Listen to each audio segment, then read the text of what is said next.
This is BBC Television. That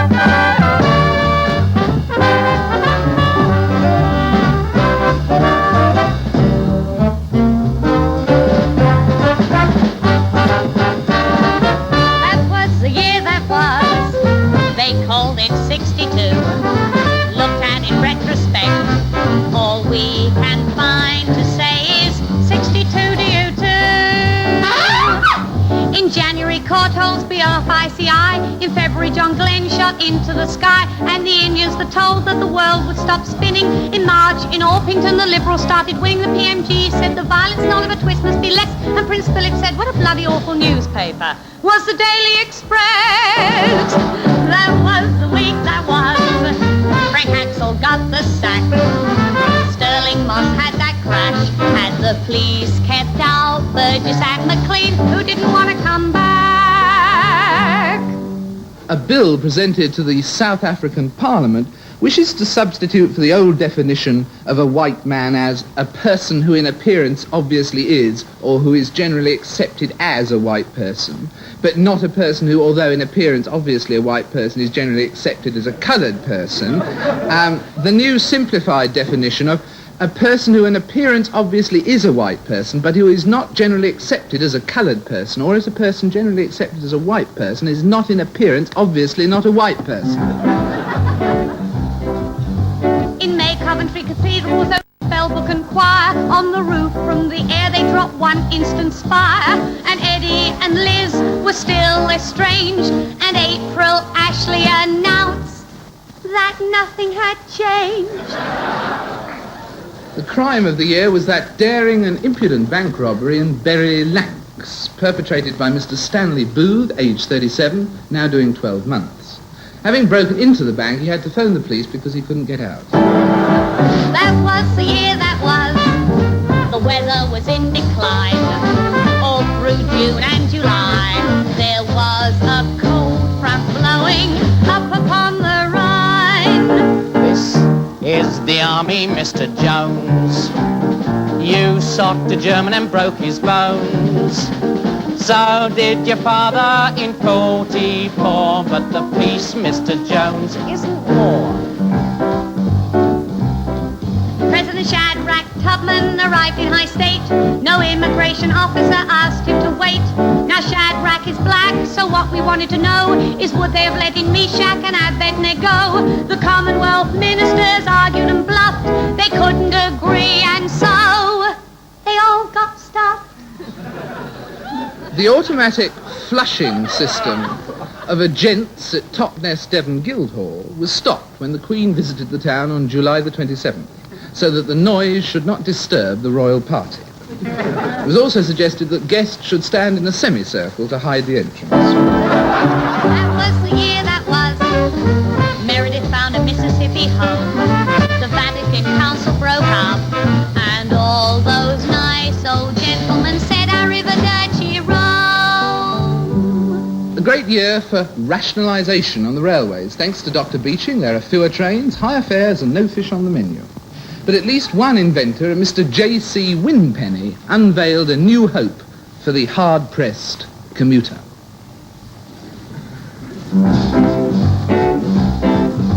A big year for Liston, de Gaulle and Herr Strauss, Ben Bella, Ben Kedder and the Princes of Laos, Olivia Atchison, Brown and Rockwell, and Dolce and Vassar and Barbara Fell, and Castro and Cuba who plagued us and how, and all seem as distant as the Bradford News now. I don't know what you think, Willie, but I think that the rottenest trick of the year was the invasion in India. Naked aggression. First a massive build-up of military strength. Then the troops went storming over a perfectly peaceful frontier. What reason did they give for the invasion? You know, the usual bullying nonsense that aggressors always toss out. Delving back into history to make some spurious claim to territory. Yes, I shouldn't have thought it was worth all that fuss just to pinch a little place like Goa. That was the year that was. Take down the Christmas tree.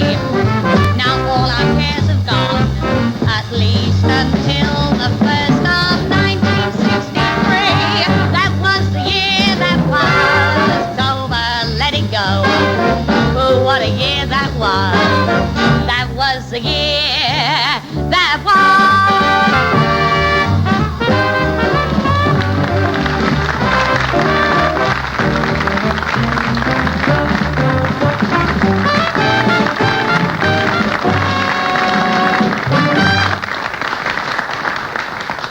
In 1962, the Americans, with their passionate love of communication between the free peoples of the world, launched Telstar, the world's first communication satellite.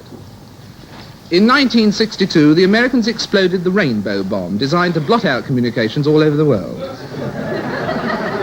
The Queen singled out Telstar as one of the events of the year. Did she perhaps sit up with the rest of us on that July night, waiting anxiously for Captain Booth and his boys to do their stuff at Goon Hilly? Just a minute. I think something's happening at Gooley. Yes, and there it is, happening. And there's Captain Booth, and there's the vast dish. Captain Booth is, of course, in charge of the whole operation. The atmosphere here is tense, unbearably tense. Nothing's actually happening, but the less it does, the more it is. And there's Captain Booth, and there's the vast dish. And now perhaps, yes, you can just see the first flickers of a picture. A British picture. The French have a very clear picture. But remember, they're using American equipment, which makes it all much easier. We're using British equipment, which gives everybody a sporting chance. Most of all, the French. In fact, considering that we are using British equipment, it is really remarkable if you're getting any picture at all. And there's Captain Booth, and there's the vast dish. And back in the studio, and in no sense as padding, while we wait for the first picture to cross the Atlantic, here is the first picture to cross the Atlantic. It was actually brought over by one of the Wright brothers in his wallet. And it is a picture of Mrs. Wright waiting for Mr. Wright to come along. Jolly good. And after that, and in no sense as padding, perhaps I should try and explain how the whole thing works in layman's terms, in simple words of one syllable. Here is a mock-up.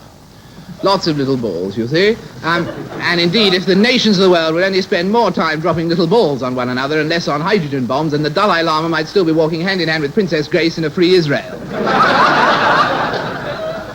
There's Gooley again. Jolly good. Well, anyway, the whole operation, you see, is a triumph for British tracking. Once again, the rest of the world has done something, and we in Britain have managed to track it. British tracking leads the world. Well, it doesn't actually, it follows it. But anyway, whatever it is, Britain can track it. There. There's Captain Booth, and there's the vast dish. I've heard of gremlins, but really, this is ridiculous. No pictures at the moment, certainly, but throughout the whole building, a thrill of anticlimax. Time's running out now, and I'm sure that all of us hope that Booth and his team will continue to work behind locked doors for many years to come. There's Sergeant Booth.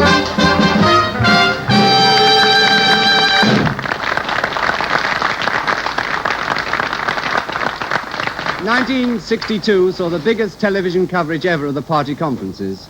And for those of you who couldn't stay in every afternoon for 3 weeks looking at television, this is the sort of thing you missed. Comrades, welcome to Skegness for the 1962 conference of the United Labour Movement, incorporating the Parliamentary Labour Party, the Trade Union, the International Brotherhoods, and the affiliated organs. Ladies and gentlemen, it is a very great pleasure that I open here at Skegness this year's conference of the Conservative, Unionist, and Reactionary parties. Testing. I turn off. Do we start now? For 10 successive years, the Conservative Party conferences have expressed their complete confidence in the policies of Mr. Sherrin Lloyd. This year, an even more onerous task falls on me. For I have to congratulate the new Chancellor of the Exchequer, Mr. Reginald Maudling, on continuing Mr. Lloyd's policies with the utmost flexibility. We are continually told that the workers have never had it so good. All righty, I say. Let's bleed them white. Which brings me to the immigration bill. Fellow Liberals, I come in a spirit of international friendship and goodwill from the Abu Dhabi Liberal Party. In Wales, the mother of English liberalism, we look to this party for the setting up of our own parliament. Not hastily, not rashly, as the Welsh nationalists would have it. We don't want to make a Congo out of Denbighshire, no. But gradually and wisely, we hope that you will prepare us for independence. Do not forget that great Welshman, David Lloyd George, also knew the land of my fathers. But we must not wallow in the glories of the past. Let us forget the great 1906 elections when we had 306 seats in the House of Commons, no less. I tell you, let us instead. The really important issue today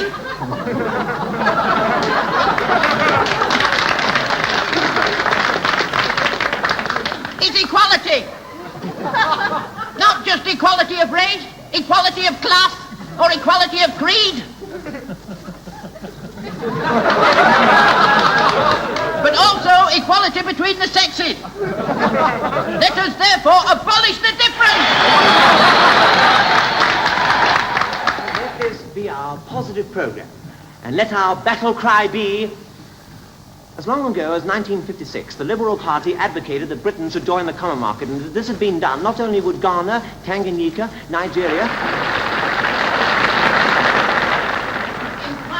the whole Commonwealth is waiting for the Labour Party to make up its mind. Let them wait.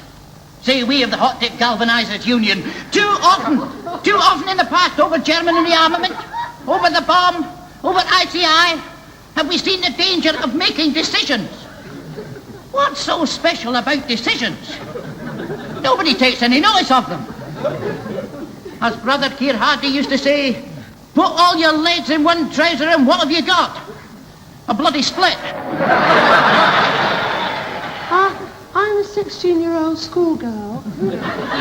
The Liberal Party is the party of youth and can count on tremendous support from all us teenagers under the age of 21. Comrades, there are today millions of starving Asians in this country alone.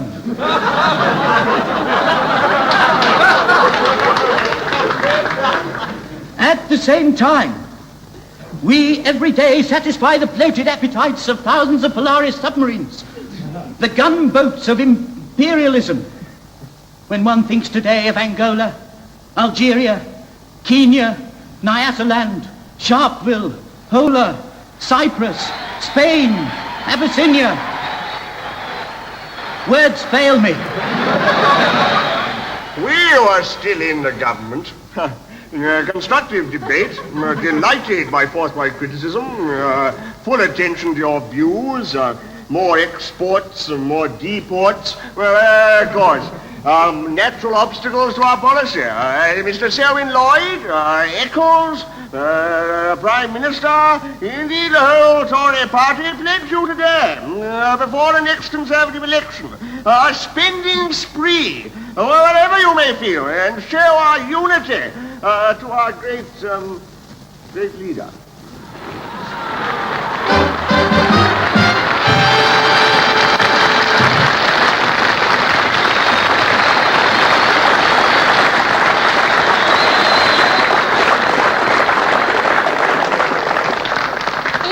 Did you catch Adam Faith talking to the Archbishop of York back in January? Well, you could hardly have missed it. I mean, they showed it about 3 times. Do you know the BBC booked Adam for a series immediately afterwards, but the Archbishop only got the odd Sunday date? I suppose he's short on material. Well, you can't say that about Adam.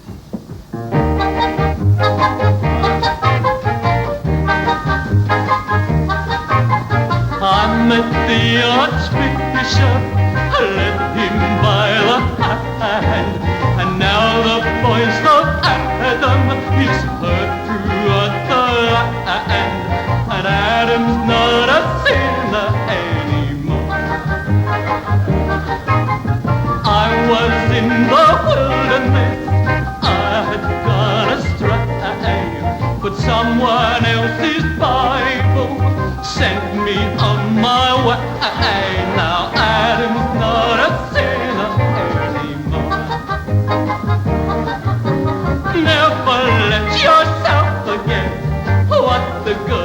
he says.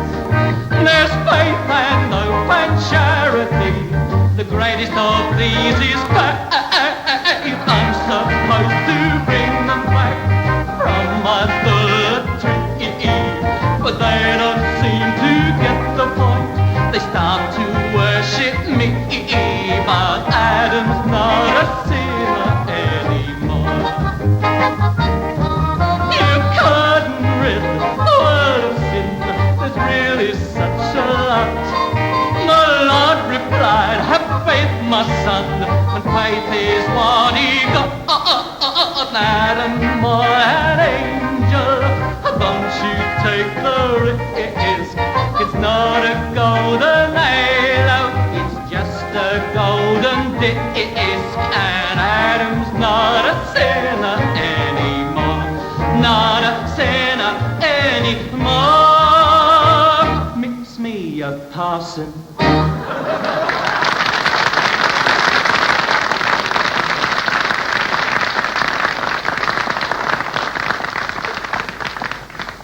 In the latter half of 1962, the attention of the world was focused on two big fights, that of Floyd Patterson and Sonny Liston, and that of James Meredith to get into the all-white University of Mississippi. With Patterson's performance so weak and Meredith's opposition so strong, in the return fights, Patterson will fight Meredith, and ex-convict Liston, always eager to improve himself, will actually be hammering his way into the mighty portals of Mississippi University. Did you follow the Patterson-Liston fight in the newspapers? I absolutely love the vivid pictures these writer Johnnies conjure up simply by use of words. Desmond Packett? Yes, yes. London here, Des. We've written your article. We just want your special words now, right? Right, yep. Here we go, then. Patterson was... Stricken. Flayed. Flayed. With his arms... Akimbo. Akimbo. His face was... Ashen. In hue. Hue. Patterson's parents were... Grief-stricken. Liston's supporters after the celebrating were... Heavy-eyed. Heavy-eyed, but what, Des? Heavy-eyed but bespectacled? No, not bespectacled, Des. That was Bracer 6 years ago in the Olympics. Bespectacled but well-loved. Don't you remember? Blimey, he's past it.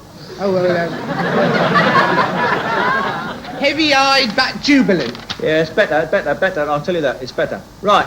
And now the income tax authorities are expected to... Probe. They've probed. Swoop. All right. And finally, my money for the return Liston-Patterson fight of the century is on... Jack Nylon. Who's he? Liston's manager. Oh. The Vassal case is, of course, sub judice, though we can reveal, incidentally, that here is a white paper similar to the type which it is believed may be issued by the government as a result of the tribunal. What has been fascinating, though, has been the press treatment of the various letters involved in the case. One changed the international image of the sex life of the British, another changed the letter-writing habits of a nation of civil servants, where Mr. Galbraith declared that never again would he use the words dear or my dear to begin a letter. Right, well, give it here, would you? Yes, thank you. sir. Thank you. Now, let me see. To Mr. Jenkins, good. None of that dear nonsense, I see. Pursuant to your letter. Pursuant? It's the usual phrase, sir. Yes, well, I don't like it, I'm afraid. The word has an erotic penumbra. You take it out, you see. Yes, sir. I'm hoping for the favour of an early reply. Favour? Well, the Oxford Dictionary defines the verb favour as to look kindly upon, sir. Yes, exactly. I'm amazed you can be so naive. Looking kindly upon anyone who earns less than you do is a deeply treacherous procedure. I'm very sorry, sir. Yes, you know, you need some basic training in modern manners, I can see that. I mean, if a man comes 300 miles to see you with papers, you keep him waiting in the hall. Or better still, the drive, if you have one. If you offer him so much as a sandwich, you'll be suspected of improper relations, and a 3-course lunch spells treason. Yes, sir. You really are innocent, aren't you? I'm afraid I'm a little, sir. Yes, we must change all that.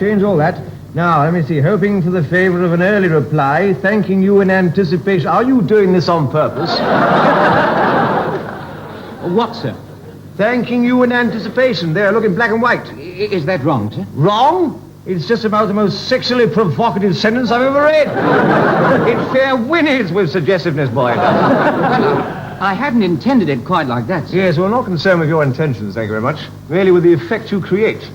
Now, I can tell you it's nauseating. You have the correspondence style of a lovesick au pair girl. In more honest days, one would have said kitchen maid. And don't interrupt or I may lose control. Now, understand this. In the civil service, you will never think of anybody for anything. Especially in anticipation. You will simply end your letter without innuendo of any kind. Now, let's see what you've done. Yours faithfully. I don't believe it. That's normal, sir. Normal in the context of a man writing to a man is nothing less than disgusting. It implies you may be unfaithful, you see. Why, I never thought of that. Yes, well, you think very little, don't you? Let's see. Even the word yours at the end of the letter is dangerous. It suggests a willingness to surrender. Well, then what can I say, sir? Well, what do the pensions department use? I mean, they're about as unemotional as you can get without actually being dead. Well, your obedient servant, I think, sir. Are you mad? Sir? Your obedient servant? That's just plain perverted, boy, I tell you. People who want to be other people's obedient servants are the sort who answer those advertisements. Miss Lash, ex-governess of striking appearance. Yes, I know. Sign yourself as an obedience. You got me all worked up here. Sign yourself as an obedient servant as an ipso facto confession of sexual deviation. And that, as we all know, is an ipso facto confession of treason. Oh, I say, sir. Yes, what do you say, eh? I believe you're one of those cranks who believe there are loyal homosexuals. I think you secretly believe that the way to stop homosexuals being blackmailed into subversive acts is to change the law so that they can't be. Well, it had crossed my mind, sir. Sloppy left-wing sentimentality, that's what that is. The only way to stop a homosexual being blackmailed is to stop him being a homosexual. Yes. And the only way you can do that is to lock him up in a building with 500 other men. Yes. And you see how unattractive they really all are. Ugh. Now, you take this pornographic muck out of here, do you understand? And you bring it back in an hour, clean enough to be read by a 6-year-old girl. And leave out everything at the end except your name. A bare signature, brusque and masculine, see? Yes, sir. What is your name, by the way? Fairy, sir. Yes, well, I don't think you'll last very long in Her Majesty's service. Good morning.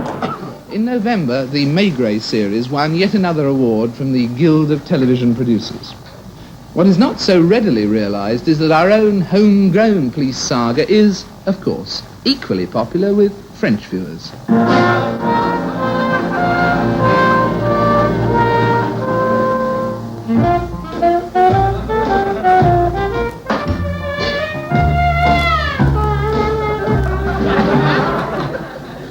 Bonsoir tout le monde.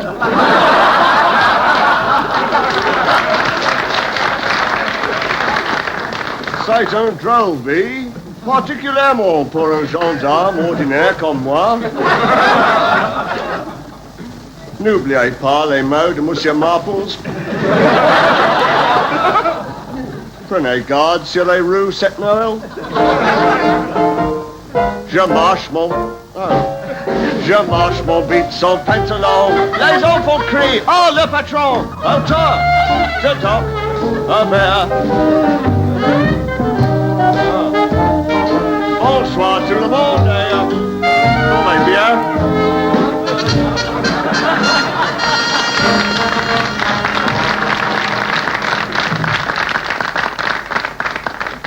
Good evening. Who are you? Oh, I'm from the agency, you know. We've been handling the Liberal Party image during the past year. I see. And what kind of a year has it been for you then? Oh, wonderful year, wonderful. Absolutely wonderful year. Oh, really? I'd rather gather that it wasn't too good. What, 1962, the year of the Liberal revival? You're joking, I imagine. Now, look, I can probably best show you what I mean by the use of this map of the world I have here. Ah, yes, here's our capital. Yeah, that's the capital there. I'll write it in Orpington up here. The capital there, fringed, as you see, by the rest of the world, or as we like to think of it, Greater Orpington. Well, what about the rest of the world, then? For instance, your view on, what's your attitude to the Kremlin? I mean, that's been Kremlin? The Kremlin, that's in Moscow. Yes. Yes, Orpington. But what's your attitude to it? To Moscow? Yes. Moscow, well, now, let's see. Now, Moscow would be about... yes, that's Orpington. Yes, I know that's Orpington. Yes, I'm moving out from Orpington over here, and I think you'll find Moscow is exactly there. I think that answers your question. I see. Yeah, you mean there's a direct sort of... A direct line, yes, a direct horizontal line going across from Orpington to Moscow. And I suppose that answers my question. It does. I see. Now, let's move on then, can we? I mean, we've heard a great deal about Africa. Have you? So have I. Tremendous amount. fantastic amount about Africa. Yes, but what about it? What about it? Ah, What's your Africa. attitude? Africa. Well, there's a place to conjure with when I could find it on this bleeding map. Somewhere down here. That's Orpington. Yes, that's Orpington again. There she is, Africa. Now, this will interest you, I think. Will it? Yeah, Yes. I hope so. Now, look, if we take a line due south from Orpington, what have we got? Africa. It's very interesting, yes. It's something I don't think I've ever seen quite pointed out before. I'm sure you haven't. Yeah. Well, then now I must ask you about something else, I think, probably, and that is, we've got two interesting. America. America, they're still children, aren't they? Well, look, we've got America up here, Sicily here, and Orpington, you'll notice, directly in between the two. You see, the link's getting stronger the whole time. Yeah. Yes, it's taken quite a turn for the better while we've been watching. Yes, it would. Yes. It would. Special relationship, I suppose. Well, there's one other thing I must mention to you, and that, of course, is the red threat. The red threat? Yes. Ah, the great yellow continent, China. Yes. Oh, yes, well, China would be over there, China. Yes, but what about your attitude? Our attitude? Ah, China. Now, China I can tell you about. Now, think about this. What do the poor people of China eat? Well, rice. Rice, exactly. Now, let's write it up here. Rice. R-I-C-E. Now, let's look at it. 4 letters, right? 4 letters. Now, all we do is take the ultimate letter from there, put it at the front, and what have you got? Well, you've got Eric. It's a boy's name. Eric Lubbock. Sorry? Don't apologize. Eric Lubbock. Lubbock, I see, yes, but what that... Lubbock. L-U-B... L-U... Oh, they've got it downstairs somewhere, I'm sure I can find it for you. Perhaps you could get it for me. Oh, no, I doubt it now. It'll be closed on Saturday, you know. Anyway, let's look at this. Here, you see, there, and there. Now, if that isn't evidence of a liberal revival, I'd like to know what is. Very much indeed. Yeah, that's it. Thank you very much. The parties of the year were given by Darrell F. Zanuck for The Longest Day, which was also very much the longest film. That was in Paris. By Huntington Hartford on Paradise Island, which he'd renamed, it was called Hog Island. And by Fernanda Pignatari in Mallorca for her son's school holiday treat. If you weren't invited to any of these, then have a ball with Miss Molly Martin.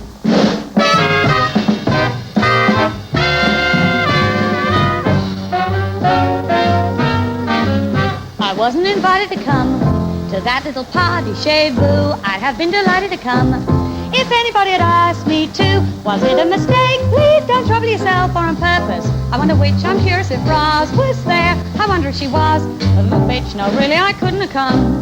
Do let me assure you again, I honestly couldn't have come. I had to go on a date with Ken. You haven't a thing to be worried about. Let's forget it. Oh, what a bore. I'm curious if Roz was there. I wonder if she was.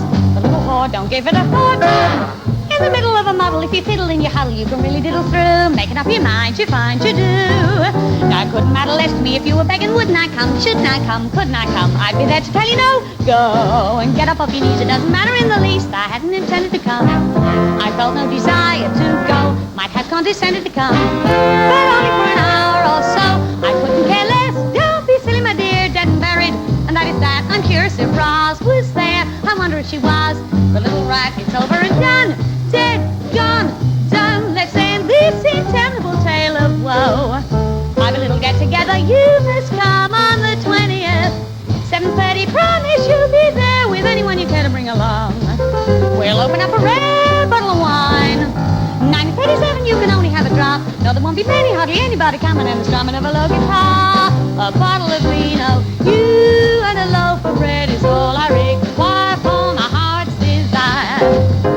So say you'll be there. You're knocking my gate a little bit late, the quarter of an hour, but you brought a little flower. Then I never know what should I say to thank you and how to do. Fiddle about me, a friend of mine, and then Madonna, don't you know each other? How do you do? Glad you could come, and I'm also glad you came alone. I got all tied up because I thought you might have brought Roz, but let's not fight about Roz. Forget I brought it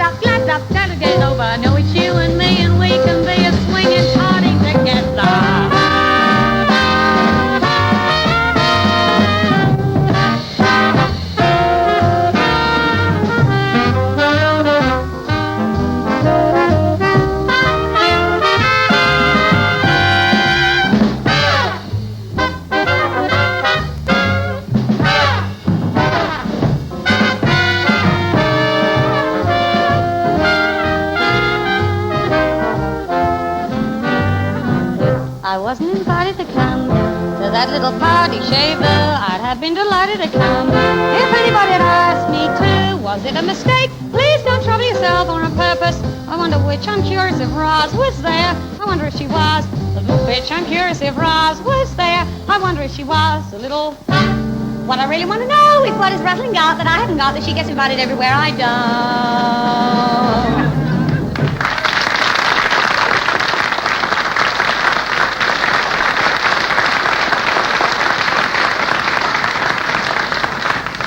The speech of the year was, I suppose, Mr. Gaitskell's 1,000 Years of History Anti-Common Market speech at Brighton. He seems to have decided that since the 1,000 years of the socialist millennium don't seem to be ahead, they must obviously lie behind. What Tyler, please note. An odd year for George Brown, too. Just at the moment when the Labour candidate was losing his deposit at Orpington, he gaily remarked, "Brothers, what are we worrying about?" You, brother. You. If you haven't yet added up the things you liked least about 1962, take this list of Bernard Levin's hates and try it for size. The year, wrote Tennyson, unless it was some other poet, is dying, adding with a highly commendable lack of sentiment, let him die. Internal evidence shows that Tennyson, unless it was some other poet, did not have 1962 specifically in mind. I have, though. As a matter of fact, I have rarely said goodbye to a year so gladly. A nasty, shifty, bad-tempered year, 1962. A mean-spirited, confusing, violent, cold, wet, expensive, ugly, and stupid year. A year in which some men were acclaimed for going round the world without stopping, and others were fined for going round the inner circle without a ticket. A year in which Mr. Marples, in quick succession, opened a transport debate to the Piccadilly underpass in his mouth. A year in which the Stock Exchange closed cautiously and Vanity Fair opened incredibly. A year in which Marshal Tito went to Moscow, President de Gaulle to Bonn, Barbara Fell to prison, and Mr. Macmillan to pieces. I didn't care for 1962. In 1962, we had the Cuba crisis. Some of those accustomed to sit down against nuclear weapons stood up for Castro's right to have them. And Tribune commended Mr. Khrushchev for removing from Cuba rockets it steadfastly denied were there. In 1962 also, the common market negotiations continued to arouse the nation to frenzied and well-nigh uncontrollable outbursts of total indifference. While Mr. Heath commuted between London and Brussels, the real negotiations were going on between the different factions of the Labour Party. Mr. Gaitskell, impaled on the fence for so long that you could have torn him in half along the perforation,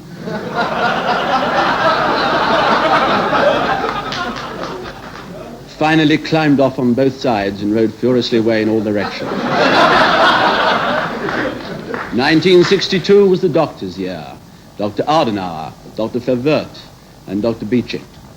Half the cabinet was sacked, but the other half wasn't. Test matches took place. The Times was published almost every day. Prices rose. It rained. It snowed. I caught cold. 1962, in short, beat at their own game even such years of vintage nastiness as 1947, 1823, and 1354. It slipped in under cover of darkness, has already lasted the best part of 365 days, and looks like going out frozen stiff. The only consolation I can see is it is unlikely ever to come back. 1962, I don't like you. Go away.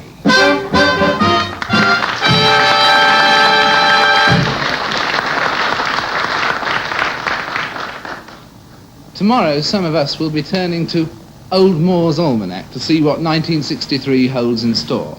But there's one soothsayer who is obliged with predictions every week, crossbencher, political columnist, Sunday Express.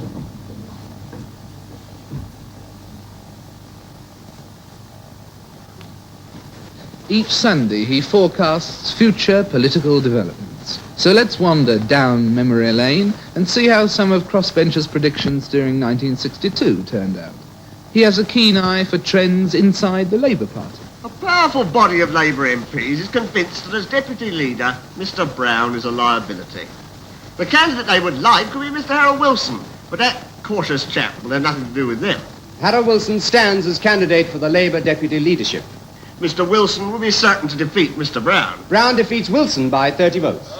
No one can rival crossbenchers' knowledge of behind-the-scenes moves at Westminster, both in the Commons. January the 28th. Whom will the Prime Minister nominate as the next Deputy Chairman of Ways and Means? It's a job of high dignity, which puts its holder in the running for the speakership. That should let in a fellow who makes ladies' dresses in Manchester, and was hailed last year as a brisk, bright chairman of the Tory party conference.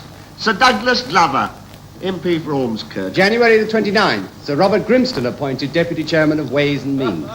Crossbencher knows just how the voting will go in by-election. At Lincoln, the Liberal intervention could easily have the effect of putting Labour out and the Tory in. Labour wins at Lincoln, majority up 3,000. And Crossbencher can foretell who will be chosen as candidates. Mr Dennis Walters is in sight of the promised land. In a short list of 4 for Dorking, Tory majority 14,959, he looks a likely winner. Sir George Sinclair chosen as Tory candidate for Dorking. But it's in detecting shifts inside the cabinet that his ear is closest to the ground. July the 1st. Cluster round now, all you hopeful Tory backbenchers. I bring the news you so anxiously await. It concerns the big government reshuffle which everyone has been expecting this month. And what is my news? There won't be one. July 13, Macmillan carries out big government reshuffle. Mr Macmillan has decided that as long as the pay pause stays, so must all the ministers responsible for that policy, which means not only Mr Selwyn Lloyd... Selwyn Lloyd sacked. But Sir David Eccles... Sir David Eccles sacked. And Mr John Hare... John Hare not sacked. And while Mr Harold Wilkinson is attacked by the opposition over defence, he too is as safe as a pheasant in the close season. Watkinson sacked. Even Mr Maclay, Secretary for Scotland, is secure. Maclay sacked. This year, the BBC celebrated 40 years of fantastically sound broadcasting, and surveys indicated that the third programme was for 2% of the population, the light programme was for 98% of the population, and the home service was for the BBC. Sir Harry Pilkington, head of Britain's biggest glass firm, produced a report which saw through one glass darkly and let the other off very lightly. ITV was fairly unlucky, in fact, being condemned for exactly the same reasons that they praised the light programme. But ITV did do some odd things during the year. They introduced at least 11 regional talent contests, for instance, opportunity knocking all over the country.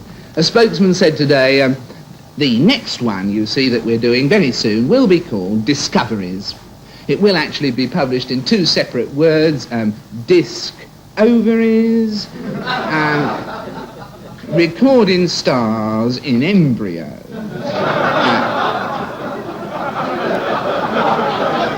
And we hope to make use of many modest, cheap and unassuming youngsters. But the television drama of the year wasn't Pilkington, it wasn't Heart to Heart, and it certainly wasn't Hedda Gabler. It was the rumoured merger between those 2 notorious rivals, Tonight and Panorama. Present information is that both have survived. How much that was due, we don't know, to the appeal of the year for the Save Panorama Fund. Well, I dare say many of you will never have heard of Panorama. Or if you have heard of it, I dare say you're turning to one another by the fireside and saying, well, what is there about it that's worth saving? Well, that's a view I can sympathise with. I've often felt it myself, but that's not quite the point, is it? Well, is it? No, it isn't. Do you remember a few weeks ago when I was appealing to you on behalf of those old unwanted pit ponies? I think I said then, try and think how we would treat them if they were human beings. Well, I'm saying the same thing to you now. It's all too easy to forget when anything or anybody gets old and useless the good they've done in the past. And if Panorama hasn't brought coal to our fireside like the pit ponies, at least it's brought warmth to our hearts. I like to think... Well, I don't like to think. That's why I'm glad when Richard Dimbleby does it for me. I like to think of the whole aging Panorama team coughing a bit, perhaps, receiving your donations and knowing that in the eventide of their public lives, they can afford a few of the necessities of life. You, each one of you, helped to save one old pit pony, didn't you? Will you help me again in a cause almost as worthy? Because there are wives and families to think here too. So send your donations, the pounds rather than the pence, to me at this address. Save Panorama Fund, care of the ITA, London SW1. Thank you and good night.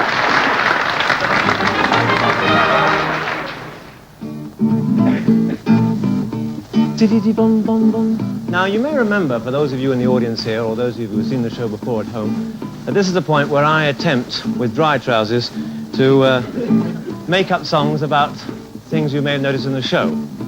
However, tonight, the powers that be, who will remain nameless, have decided to make it even more difficult by asking members of the audience here in the studio to shout out various things they've noticed that have happened during the past year. Not necessarily in this show, naturally, because it's only running a few weeks, but anything that's caught your eye at all, and I'm going to try and compile them all together into one song. Now, has anybody any suggestions?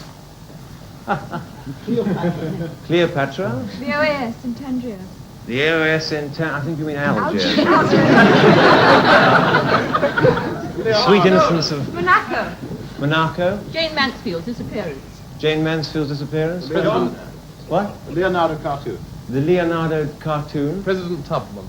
President Tubman. John Freeman suing the BBC. John Freeman suing the BBC. John Freeman suing the BBC. I don't know who lets in these rediffusion people.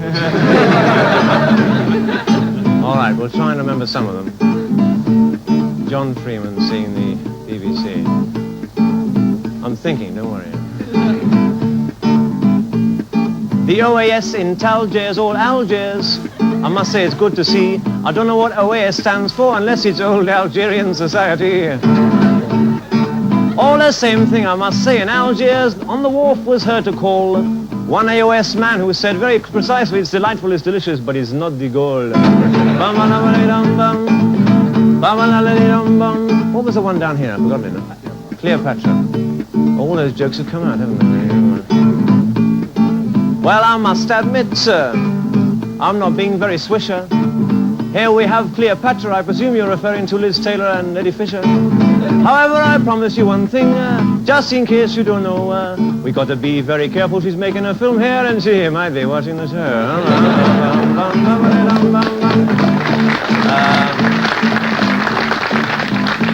Then there was Monaco, yes. What was it? John Freeman and another one I heard. What was yours? Leonardo, yes. Leonardo. Yeah. Well, I must admit, sir, I'm not really being squinchy. Here we have a rhyme, something to rhyme with Leonardo da Vinci. But I promise you really, sir, I can't say much as such. It's a lot of money to pay a cartoon. I'm sure that Giles doesn't get as much. So one last thing we'll try on Monaco. That is plain to see. They've had trouble with France this year on everything including TV. But I understand that really Prince Rainier is losing face, because the call has declared in France that he ceases to acknowledge Monaco as a state of grace. And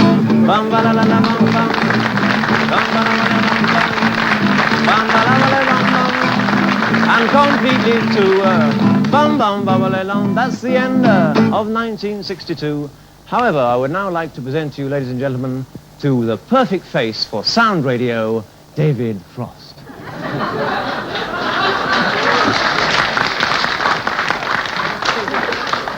Awfully. I wondered why in all the rehearsals you refused to do that last link, actually. Now we know. Here we have the slyly written Sunday newspapers for tomorrow again. Still not into the new year, but almost. And I see that Crossbencher, in fact, tomorrow, says here, shrewdly as ever, the truth about Hugh's health. Mr. Gateskill has nothing to worry about his health. Sorry, Hugh.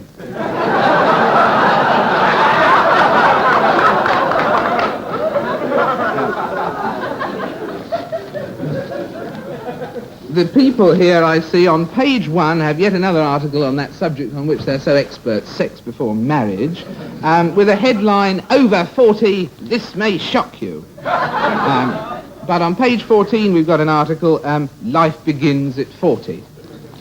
I don't know what that means, but it seems significant to me. They've also got a warning here from the Bournemouth RSPCA, which advises against breaking the ice on ponds containing goldfish.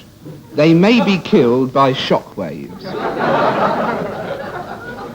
It recommends that the ice should be cracked carefully and lifted out piece by piece. The best and most choicest bit of newspaper I've had today, though, is the Daily Mail's issue for the year 2000, which they're distributing at the National Boys and Girls Exhibition, with delightful headlines like "Cows break out and eat grass." But you'll be delighted to know that 40 years on it may be, but here's Irish Ashley looking as young as ever. Delightful. And that really is the year that was, except to say we hope to see you next year.